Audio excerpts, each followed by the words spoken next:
What's going on, everybody? David here. We are on episode number 23 of This is Daveford FC. And, guys, I truly apologize about the last episode where it didn't have a lot of slides and just results for you. It was a very long day. I had pretty much played the entire season, and I wanted to get that done and over with. I really thought that we were going to be relegated. Well, I didn't think that we were going to be relegated, but I didn't even think that we were going to win the league. So that's why I wanted to kind of get the league over with after that horrendous first half start. And the team actually made a bad news Bears comeback. I mean, it was just amazing. And so we did get promoted. We are now officially a English Premier League team with the likes of Manchester United, Manchester City, Liverpool, Everton, Crystal Palace, and all the other, Aston Villa, all the big name clubs in England. So, as we were promoted to the English Premier League, we had a great relationship, a senior link with Liverpool. We could get players from them. We had pretty much cut our goalkeeper for the last year or so because we sold Charlie Horton. So Liverpool terminated the link with us. I knew that was probably going to happen, but hey, and during the off season, it was kind of funny because three clubs offered me a job, and one was Everton, Aston Villa offered me a job, and then Liverpool actually offered me the head coaching job. It was pretty flattering, but no thanks. I'm a Daveford FC guy. So here we go, guys. This is the reward for 5 straight years and 5 straight promotions. We have been given $131 million for the Premier League TV rights over the next season. This is why teams do not want to be relegated. That is $2.6 million a week. 2.6. Now, our first match of the year, August 17th, is against Newcastle. And just for being on TV, we're going to get another $1.7 million for being on TV. So, 2.6 million a week, 1.7 a week. You're going to be on TV pretty much every week. That's a lot of cash. That's, $4.5 million pretty much a week. That's just unbelievable.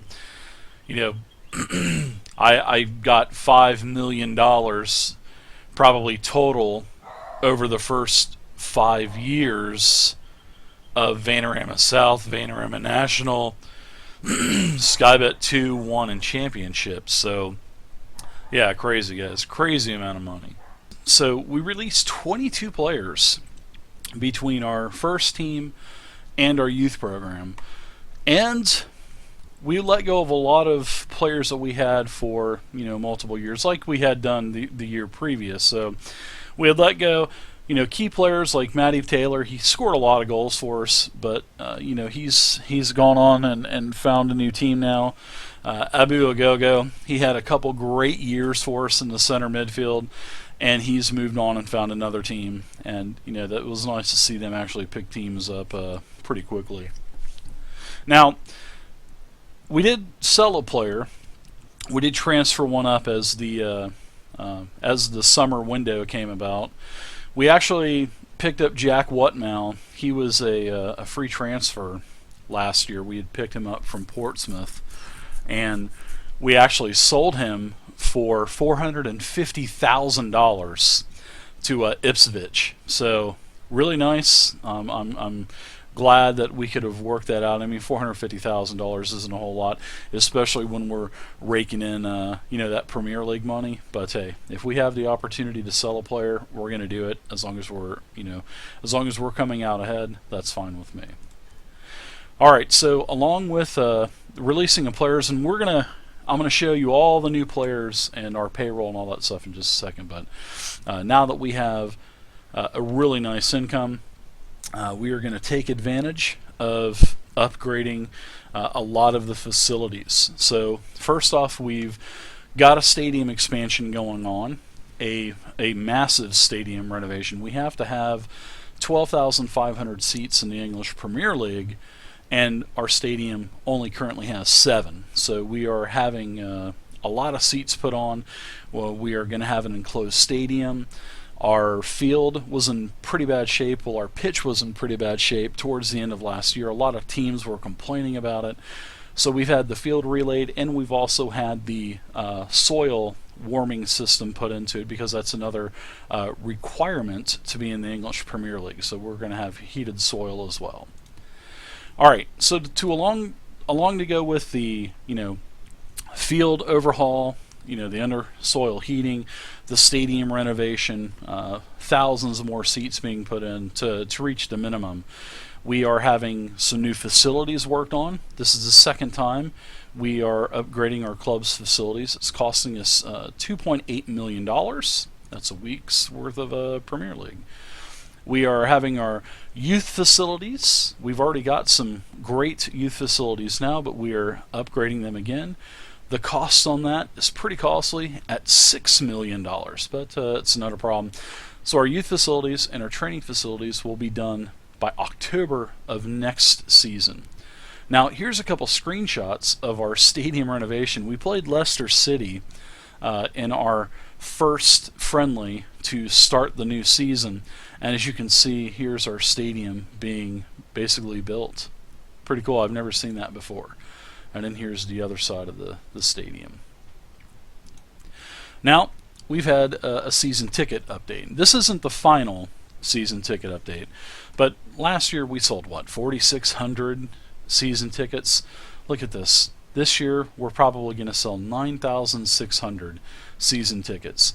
And if we have a 12,000 or 13,000 seat stadium, most of our stadium is going to be season tickets, which is just fantastic. Season ticket sales, massive. And lastly, of course, the Capital One Cup starts off at the beginning of the year, and being a Premier League team, we don't have to start in the first round anymore. All the other, Sky Bet 2, 1, and Championship teams, they can all knock each other out the first round. So we get to come in and clean up the scraps in the second round, and we are going to have Bristol Rovers in our first Capital One Cup. And like I had mentioned, we are really going to be putting a lot of emphasis in the Capital One tournament this year and the FA tournament, the FA Cup tournament. So we are definitely going to be putting a lot of our eggs into those baskets. All right, let's go ahead and take a look at the financial situation that we have going on now. Now, where we left off, we had about $6 million in the bank. We had a little bit more prize money injected for Sky Bet Championship and the last of the TV rights from Sky Bet Championship, and we actually ran miraculously with our $6.5 million injection of cash. The team actually made $2.396 million last year. We had about 100 and our payroll fluctuated quite a bit last year. We picked up a ton of players. So we were at about the $170,000 payroll range. It was inflated tremendously from the year before. We actually had got it down to about 140-ish or so by the end of the year. Once we were out of the Capital One Cup, once we were out of the FA Cup, we weren't playing as many games, so I went ahead and I started loaning out players to other clubs to save us money.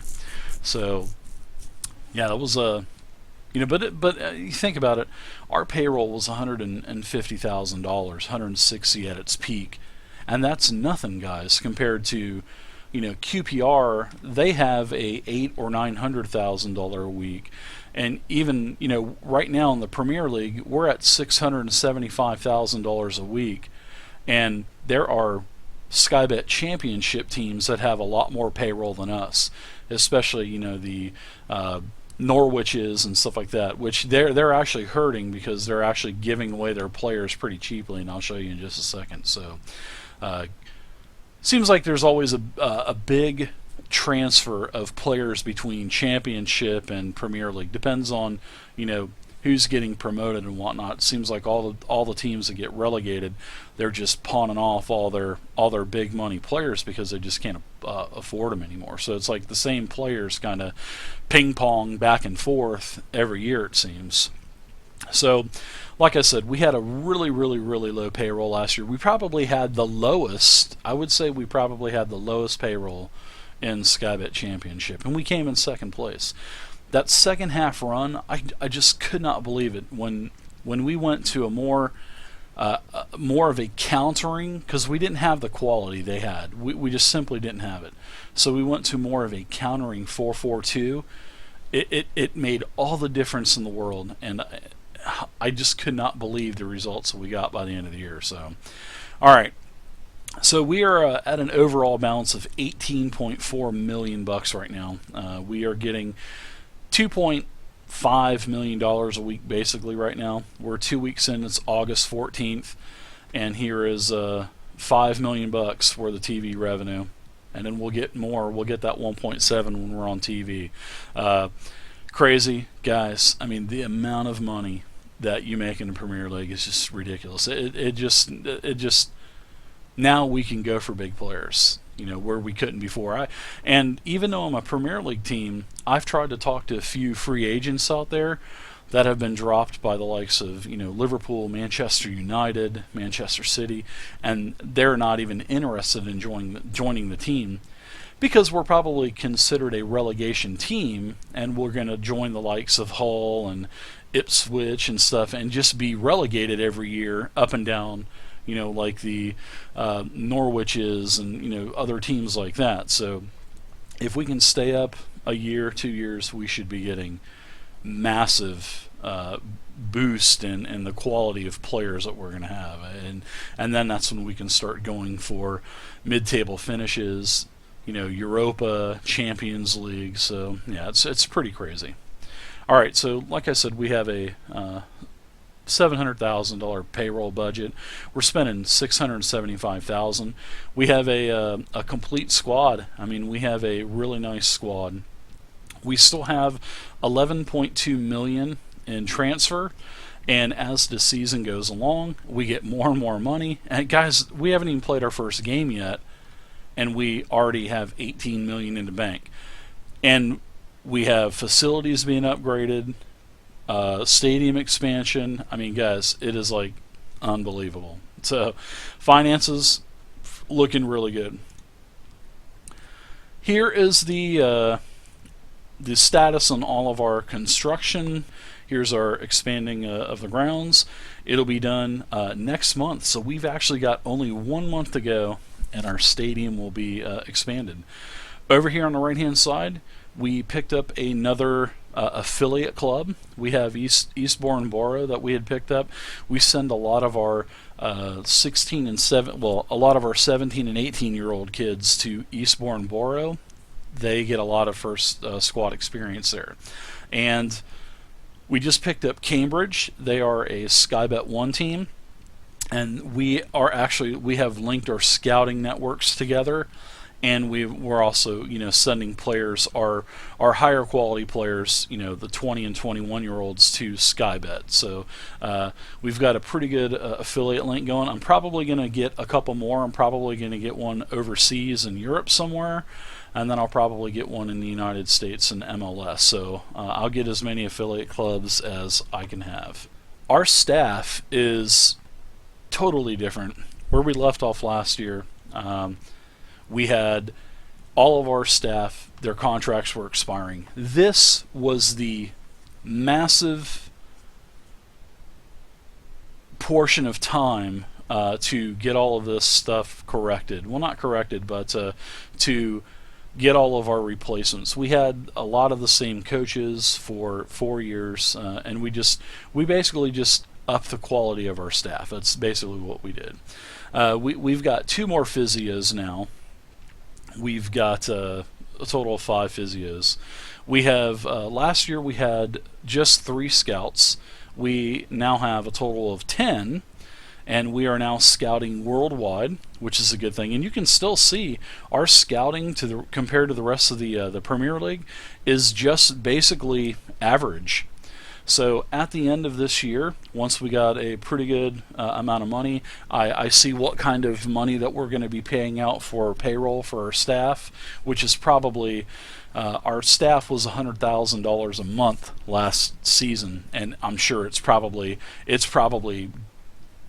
multiplied by 5 since then. So we got a lot more expensive scouts. Our scouts were about $300 a week. Now they're up to about $600, $700, $800, $900 a week, and it's only going to get more expensive as we get higher quality scouts. So, coaches, we've got 12 coaches now. I love to see this. This is great.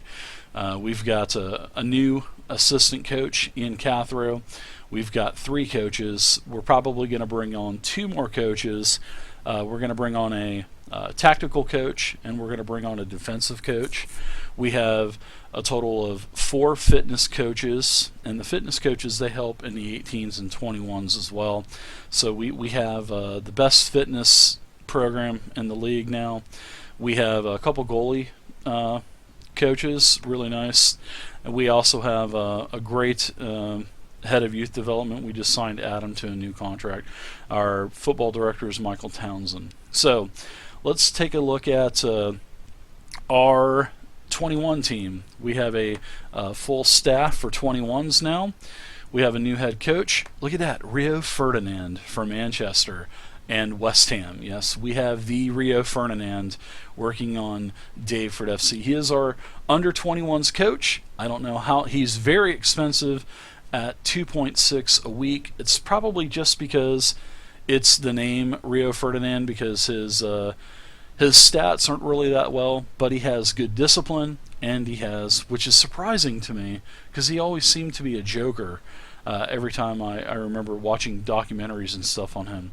And he has a good motivation and good tactical knowledge. So we've got Rio Ferdinand, and we have an assistant coach now, a couple coaches, a goalkeeping coach and head of youth development, and our fitness coaches from our main squad basically carry over. And we have basically the best 21s coaching in the league on everything except for goalkeeping. So our 18s team, and we also have a physio now too. We have an under 21 physio. Go figure that. Wow, the staff has really increased, hasn't it? We have 2 physios for under 18, and our coaching staff is full, and we have a very large 9 coach staff for our under 18s. And like I said, guys, we are putting a major emphasis into youth. And the last 3 years since we've been doing that, since we turned professional, it has paid dividends. I mean, we have got a lot of players that have been going out, getting knowledge. They're in our first team now. It's awesome. Now, we have the best coaching staff in the Premier League, not Premier League, but in our group, for everything, all the way across the board. We've got a head coach now, we've got an assistant coach, we've got 3 general coaches, 2 fitness coaches, goalkeeping, and our head of youth development also helps. So we have a great under 18s, and I expect the team to do really well. We've won the division twice out of the last 3 years, and the other year we came in second. So really good. We won under 18s cup tournament. We've done a lot of good things in youth, so really happy with the way that's going. Let's go ahead and take a look at the squad, shall we? All right, so we have got quite a few familiar faces that were all on free transfers during the window, and my football director has actually done a really good job on finding free transfers, and I'm really, really, really appreciative of that.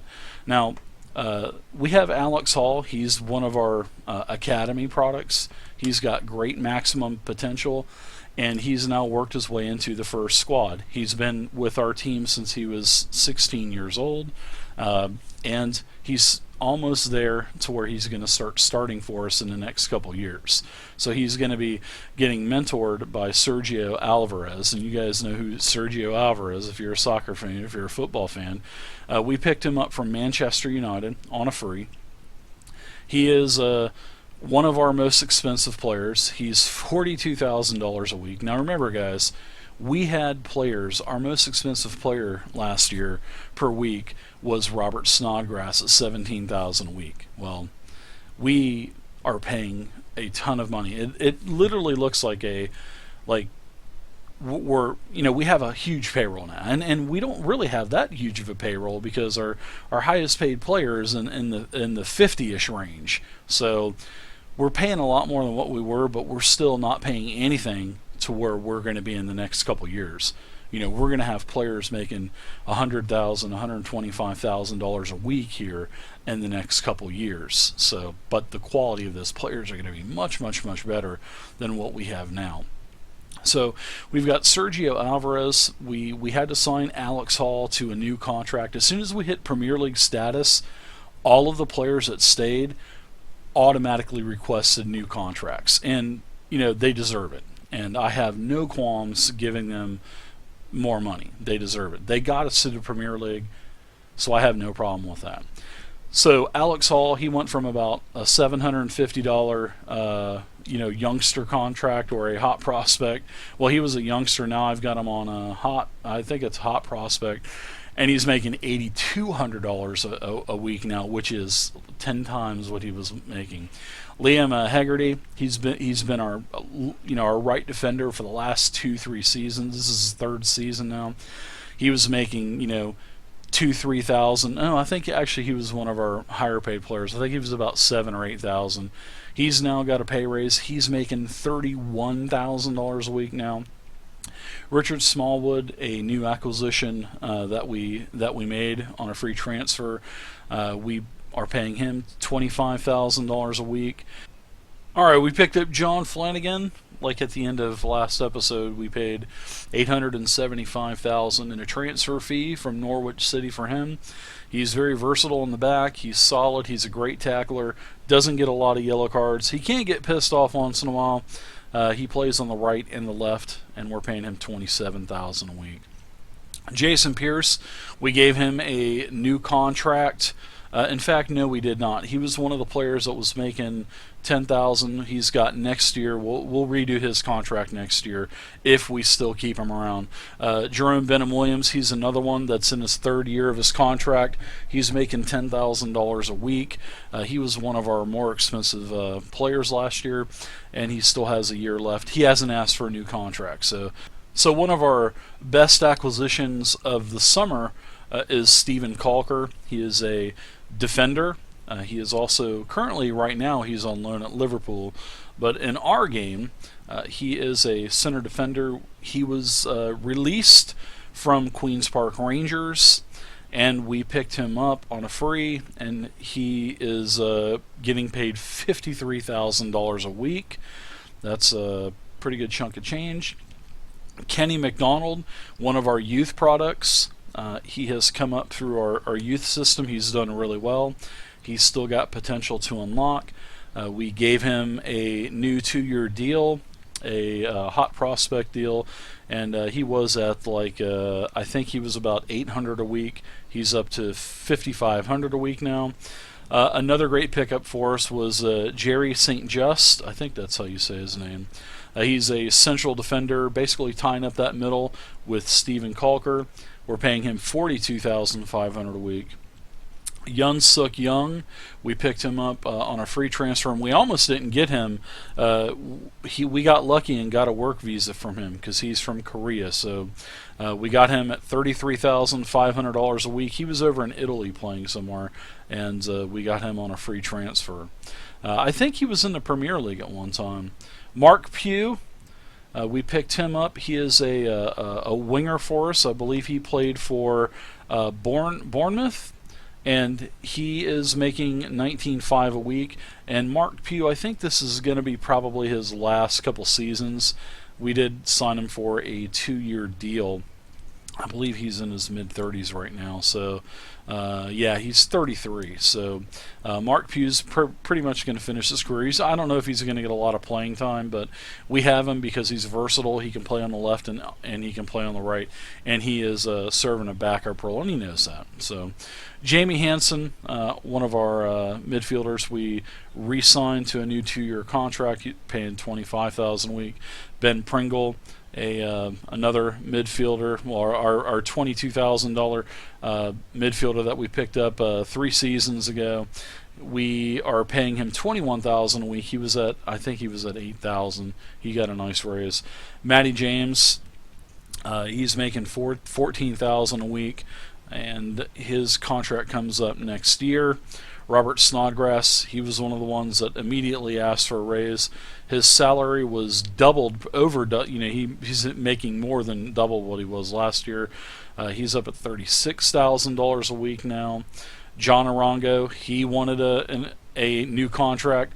John Arango, he was making $11,000 a week last year, and now he is making $54,000 a week, but he is pretty much the best player on our team, pretty much.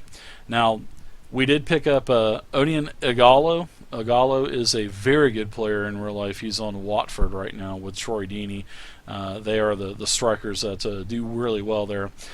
So we picked him up in Football Manager. We picked him up on a transfer. I believe we picked him up from Norwich. Was it Norwich again? Yeah, Norwich City. Norwich City is getting rid. I mean, we picked up John Flanagan. We purchased a Gallo for $475,000, just $475K. And granted, Igalo is now 31 years old in this save, so he's got plenty of time left in him. We can get at least a good 3, 4, 5 years, maybe another Jermaine Defoe type of story where he plays to 35 and scoring a shitload of goals. So we do have Igalo. Really nice to have him on the squad. He's definitely our most talented striker, and he's our highest paid player at $55,000 a week. We have Lee Angle. He's on the last year of his contract. He's been a rock for us the last 2 years.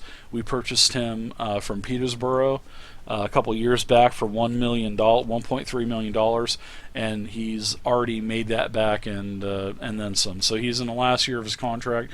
He's going to want a pretty big pay raise, but then again, I don't know if we're going to keep him. We may try to maybe loan him out. We may try to maybe transfer him out to another team. Try to cash in on him while we can, because we're going to be spending big next year on strikers. Dominic Samuel, our pickup from last year, he really came on the second half of the season. He's in contract with us till the end of the season. He's making $9,700 a week. We picked up Nuha Dicko. Dicko is a really consistent, complete forward. Definitely not the best out there, but for available complete forwards, he was the best available, so we picked him up. He's costing us $31,000 a week. So that is Daveford FC for the 2020-2021 year. I'm actually pretty happy with the squad, and like I said, guys, we're paying $675,000 a week salary now, compared to $150-ish last year. So let's go ahead and take a look at our expectations for this year. We are supposed to avoid relegation this year. I think we can do that with this team. I think we have enough quality. We've got a very, very, very we have a lot of depth in our defense. I'm huge into defenders. We're looking good. I think we can avoid relegation. So I'm hoping we can avoid relegation. For the FA Cup, we're only supposed to get to the third round. We don't start the FA Cup until the third round, and that's not for another 4 months away. We know that we play Bristol Rovers. Bristol Rovers is a Sky Bet 2 team, so we should be able to off Bristol Rovers and make it to the third round. Now, like I said, guys, we are putting a heavy emphasis on the cups this year, and we will try to avoid relegation. Now, we have a lot of money still, and that doesn't mean that I'm done in the transfer process. I have some other players that have been offered. We've had Matt Ritchie offered to us by his agent. He is also a great center fielder for Bournemouth. We have Ryan Thomas. He's an Australian winger. He's very versatile on the left and on the right. We've had Moussa Dembele. He's been offered to us. He's a great youth star. I think we may get Moussa Dembele, but the reason why I haven't is because we have 4 strikers already, and I don't want to have 4 starting strikers on the squad, and them all fighting and complaining about not getting enough playing time. So, hence the reason why I'm thinking I don't know if we'll renew the contracts of Angle and Samuel next year.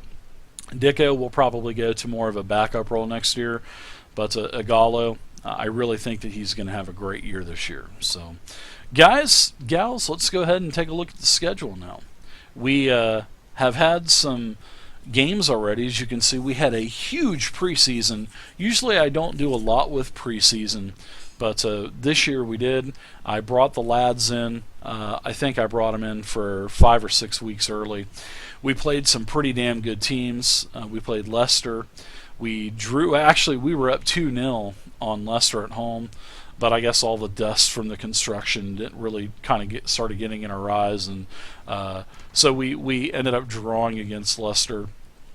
Torquay, we brought them in. They're a lower division team. There's always a couple lower division teams that I like to bring in and just beat the shit out of every year.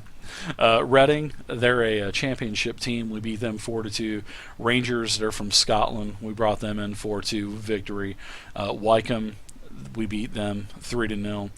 Wolverhampton, the Wolves, they beat us at home 0-3. We just could not get anything going that day, and they just basically countered everything we did. They had a great game. Barnet, they came in. We beat them 4-1 away. Havant and Waterloo, another low league team. They actually invited us to play at their stadium, and we beat them 5-2. And then last but not least, the big game against Scotland's #1 team, Celtic, and we beat the shit out of them 6-1 at their place. It was awesome. Daniel Sturridge scored. It was actually, I didn't even know that Daniel Sturridge was on Celtic until I saw that he was in the lineup, and I was totally shocked. But we had 2 hat tricks. Igalo and Dicko both had hat tricks in that game. It was nice to see. So let's go ahead and start the Premier League season for 2020-2021. All right, everybody. So our first 2 games in the English Premier League didn't go so well. Our first game was at home in the Dungeon, and we played Newcastle. We had a total of 2 yellow cards by Jerry St. Just and Hegarty.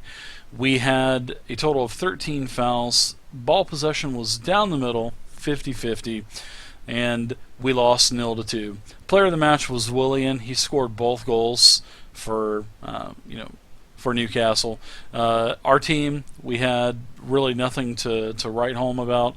Everybody's ratings were pretty bad, especially Igalo's. He had such a great preseason, and I had high expectations going into this game, and he just basically flopped a big dud. So, first game, 0-2 loss, not too good.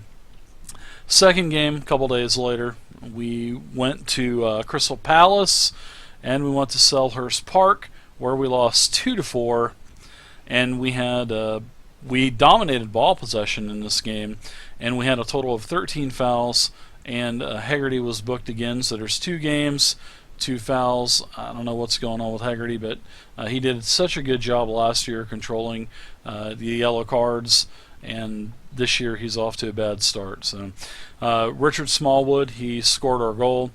Ben Pringle, he had the assist, and we also ended up with a couple of injuries. It was a really tough game.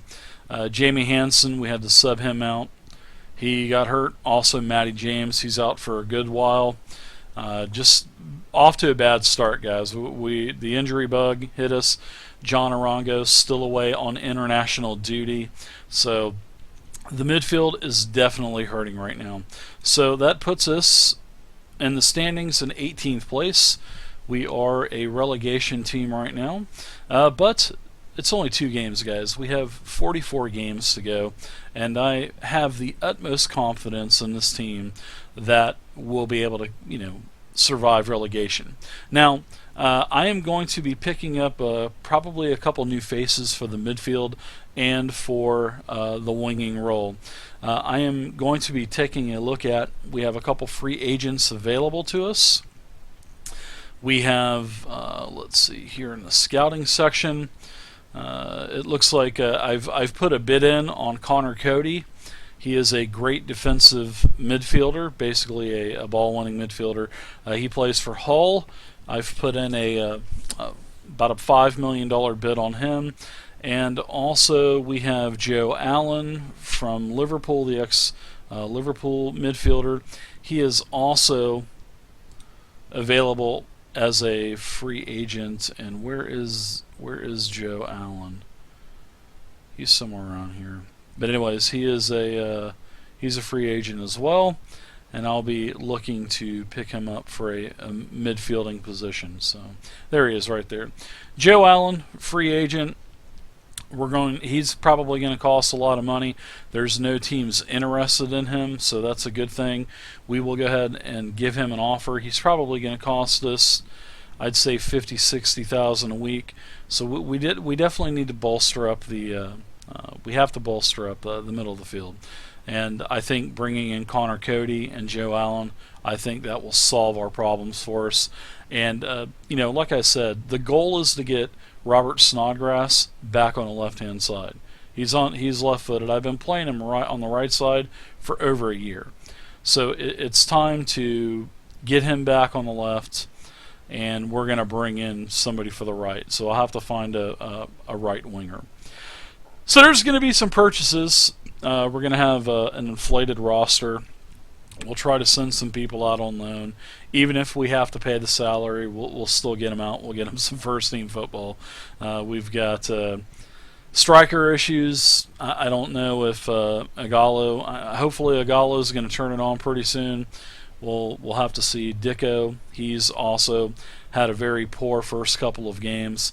Hopefully them guys just need to work out whatever it is they need to work out, and we need to start putting some performances on the pitch. So, okay, everybody, so for today's home game in the second round of the Capital One Cup, we are going to be playing Bristol Rovers. They are a Skybet 2 team, and we are going to be making a lot of roster changes today. I believe we have 7 or 8 changes today. We're basically resting all of our primary players. I think that we're still going to have enough quality to see off the Skybet 2 team. We are going to keep Alvarez in the net today. We're going to replace our whole back line is going to be replaced with Flanagan on the right hand side, Jason Pierce and Kenny McDonald in the middle, Benham Williams, a familiar face, back on the left hand side. On the right-hand side, we're going to run Mark Pugh, Richard Smallwood as our ball-winning midfielder. Robert Snodgrass is coming from the right-hand side to play our rimming playmaker today. Pringle, he is going to be on the left-hand side. And our strikers, we're going to be switching out Igalo and Dicko for Engel and Samuel with an advanced forward position. So, on the bench, we're going to have pretty much all of our players, defenders, Hegarty, St. Just, Sook, Young, Calker. John Arango is back from international duty, but his condition, he's pretty tired, it looks like, so we're going to give him a day's rest and get him ready for our next game that is in 3 days. And Dicko and Igalo, they are going to be on the bench as our strikers. Injury report, Matty James, he's out for 3 months. Jamie Hansen, he's out for another 2 to 3 weeks. So let's go ahead and hit the pitch. All right, everybody. So today's game against Bristol Rovers, both teams have warmed up. The stadium is under construction. It's still in full effect. We've got about another, hopefully, month until we're able to get in here. There's a lot of fans. The main grandstand has been opened up. It does look like we are at max capacity, even though our stadium is down a couple thousand seats because of the stadium construction. But it does look like we have the ball first. We are heavy favorites for the second round here of the Capital One Cup. And Daveford FC started the ball with the ball first. Key play for Daveford FC as we are on crack, it looks like. Bristol Rovers with a foul. Looks like Daveford FC at the spot. And Pugh is taking the penalty shot. Pugh kicks it right to the fucking goalie Vickers. I don't think that Mark Pugh could have hit that fucking ball any goddamn slower. Mark Pugh is like 375 years old. That might have been a bad move by Daveford FC. He had a lot of good years at Bournemouth, but wow, nice slide by Lee Angle to get past the goalie, giving Daveford FC a 1-0 lead. Wow, Mark Pugh, what the fuck were you doing on that goddamn free kick? That was probably the worst penalty kick that I've ever seen. I think he was trying to lob it over the goalie. So a key play, corner by Pringle. And no hustle at all by Daveford FC as Bristol Rover gets it down the left side of the field really quick. I keep calling the goddamn field a field. It should be called a pitch, David. Come on, we're in the United States. We call things here, we call all those fields here. But I need to start calling it a goddamn pitch, so my apologies, all you Euros out there. Daveford FC is dominating possession at 60% and only has a 1-0 lead at the half. No changes for either side, and Bristol Rovers starting the second half of the ball as Gray kicks it upfield, and we'll wait for a key play. Daveford still dominating possession. Key play for Daveford FC as Smallwood throws it into Samuel. Samuel showing his moves, gets it to Snodgrass in the middle to Smallwood. Angle, nice shot. Left-footed by Lee Angle. Lee Angle's second goal of the season. Lee Angle's, he's picked up exactly where he left off last season. I think he's telling the coach, Dave Mexico, that with those new acquisitions of Agallo and Dicko, he wants his spot back. And I think Dave Mexico will probably give it to him with his performance here today. Although it is Bristol Rovers, Lee Angle still is having an impressive game with an 8.8 rating. John Heron picks up a yellow card. Daveford FC with 54% of the possession. Key play for Daveford FC, it looks like. Turning the ball over. Samuel in the middle, wide open. Sergio, oh, very nice stop by Sergio. Kicks it back out to the midfield to Samuel. And 84 minutes have gone by. Daveford FC with no changes today.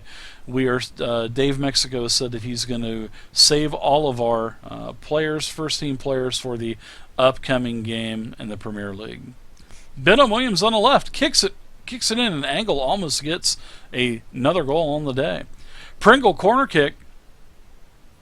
Daveford FC with some nice hustle. Wow, Lee Angle, he is the stud of the match today. Pugh on the right-hand side with his peanut butter brittle knees. That's it, guys. Capital One Cup, second round. Daveford FC 2, Bristol Rovers 0 here at the Dungeon in London, England. Your post-match analysis for the second round of the Capital One Cup versus Bristol Rovers are as follows.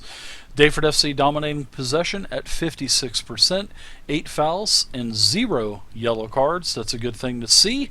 We had a total of 7 shots on target for 2 goals. The player of the match was Richard Smallwood with a 9 rating and an assist. Lee Angle with 2 goals. Very nice outing by the team. Pretty decent ratings for the most part, but this was a lower ranked Sky Bet 2 team. So some bits of news that we have gotten. Daveford FC, we announced our season tickets. We actually sold out, guys. We sold 9,524, where last season we only had 2,067 season tickets sold. Wow, that's almost 5 times as many. So when our new stadium is finished in the next month, nearly 4/5 of the stadium are going to be season tickets. That's really nice. That's good to see. Next, our $3.8 million bid for Connor Cody was accepted, and it looks like we are going to be paying him about $40,500 a week. I have negotiated the contract. We've got pretty good chance of having more solid defense now in the midfield with Connor Cody. He's actually really reliable. He's young. He's only 27, and we should get him should get quite a few years use out of Connor Cody. Next, we've got the third round opponent. We just had the draw for that, and look at that. We have to play Newcastle United again. So we'll see what we can do in the Capital One Cup. That will be Wednesday, September 23rd. And thank you so much for watching the video. Hope you guys are enjoying the first year of the English Premier League. Hopefully we'll be doing better than what we are now. We're going to try to tie up that midfield situation. We're going to try to do some things on the winger roles, and then we're going to try to bring in another high dollar striker, but we'll see if we can afford to do that this year. I don't know. We've already got 4 strikers now. So thanks so much for watching, guys. Leave a comment down below. Please feel free to subscribe to the channel and stay subscribed to the channel. If you haven't subscribed, what are you waiting for? Alright guys, have a good one, and until next time, keep juggling them balls around.